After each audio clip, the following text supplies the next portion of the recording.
শনিবার মেসির অনুষ্ঠানে বিশৃঙ্খলার দিন যুব ভারতী ক্রীড়াঙ্গনে উপস্থিত ছিলেন বিজেপি বিধায়ক অশোক দিন্দা। তা নিয়ে উঠছে বিতর্কের ঝড়। জানিয়ে এবার কেটিভি বাংলাকে দেওয়া একান্ত সাক্ষাৎকারে বিজেপি বিধায়ক অশোক দিন্দা নিশানা করলেন তৃণমূলকে। দেখুন।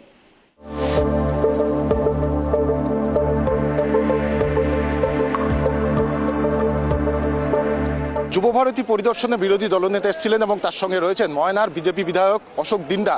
যেদিন এই ঘটনা ঘটে সেদিন অশোক বাবুও মাঠে ছিলেন। অশোক বাবু, সেদিন ঘটনা কি ঘটেছিল এবং আপনি বেশ কিছু পোস্ট করেছেন যা নিয়ে বিতর্ক হয়েছে। বিতর্ক কিছু নয়, এই টিএমসির কিছু চটিচাটা লোক এইটা নিয়ে কথা বলছে। তারা দেখাতেও পারবে না মেসির সাথে কোনো সেলফি। আমি জানি অ্যাজ এ ইন্টারন্যাশনাল প্লেয়ার আমিও মেসির ফ্যান, এবং ডিস্টেন্সটা মেনটেন করতে আমরা জানি, সেই কোরামটা আমরা জানি। আমরা ওদের যে জীবনে ঝাড়ু ধরেনি সে স্পোর্টস মিনিস্টার হচ্ছে, সে যেমন টেনে টেনে মেসিকে জড়িয়ে ফড়িয়ে ছবি সেলফি তুলছিল এবং তার বাড়ির লোক সব পরিবারে বন্ধু বান্ধব সমেত এলাকার ভোটারকে নিয়ে যেভাবে করছিল, সেটা করতে দেখেনি টিএমসি এবং সাধারণ মানুষও, এবং আপনাদের ক্যামেরার মাধ্যমেও আসেনি। তো অশোক দিন্দা জানে, তার মাত্রা জানে, তার আয়ত্ত জানে, একটা প্লেয়ারকে রেসপেক্ট কীভাবে করতে হয় অ্যাজ এ প্লেয়ার হিসেবে, জনতা পার্টির এমএলএ হিসেবে নয়, অ্যাজ এ প্লেয়ার হিসেবে আমি বলছি, আমি সেটা জানি এবং সেই কোরামটা আমি মেনটেন করেছি। আপনি সেদিন মাঠে ছিলেন, মাঠে আপনি এলেন মানে পাস বা ভিআইপি পাস, সেটা দেখে মনে হচ্ছিল যে আমরা কোন দুনিয়াতে বসবাস করছি এবং কারা এরা। একটা এত বড় প্লেয়ার, একটা ইন্টারন্যাশনাল প্লেয়ার, সে এসছে, তার সাথে যেভাবে হ্যাংলামো হচ্ছিল, বাংলার মানুষের, বাংলার লজ্জা ইন্ডিয়ার লজ্জা হয়ে গেছে, এখন হেড হয়ে গেছে ইন্ডিয়া। মেসি তো আর শুধু আর্জেন্টিনার নয়, মেসি তো পুরো বিশ্বের, এবং মেসিকে সবাই ফলো করে। সে ক্রিকেটার থেকে, বাস্কেটবল প্লেয়ার থেকে, সাধারণ মানুষ থেকে, অলিগলি থেকে সব মানুষই মেসিকে ফলো করে। তো কত মানুষের কাছে আজকে এই মেসির প্রোগ্রামটা নিয়ে ইন্ডিয়া হেড হয়েছে। বাংলাতে মুখ্যমন্ত্রীকে কে চিনে? ইন্ডিয়ার বাইরে কে চিনে? স্বরূপকে কে চিনে? অরূপকে কে চিনে? তাই না? ইন্ডিয়া জানে। আপনার টিকিট, ইন্ডিয়ার নাম আজকে এই প্রশাসন একদম মাটিতে মিলিয়ে দিয়েছে। আমরা যেটা দিল্লি করে দেখাতে পেরেছে, হায়দ্রাবাদ করে দেখাতে পেরেছে, মুম্বাই যেটা করে দেখাতে পেরেছে, সেটা আমরা করতে পারিনি।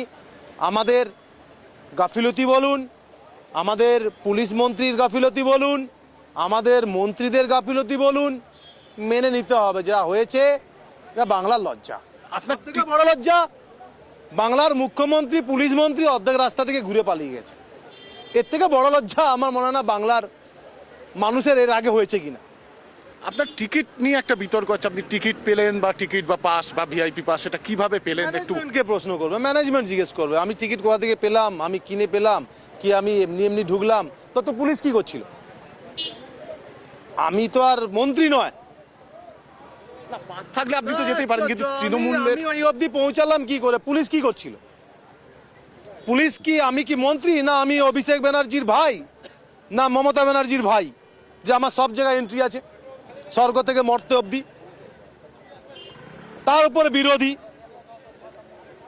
তো আমি এন্ট্রি, কে কথা বলছে টিকিট পেলাম কি করে? এটা কি টিএমসির প্রোগ্রাম নাকি যে টিকিট বিক্রি হয়নি এখানে?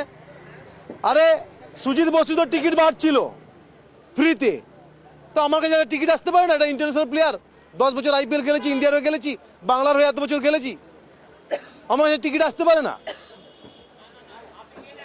আপনার পোস্টকে ঘিরে যে সমালোচনা হচ্ছে, কি দূর বাবু, কে পোস্টে ঘিরে ওরকম? আপনি দেখবেন, আমি আপনাকে বলি, সব থেকে বড় লস টিএমসির হয়েছে, সেটা তারা বুঝতে পেরেছে।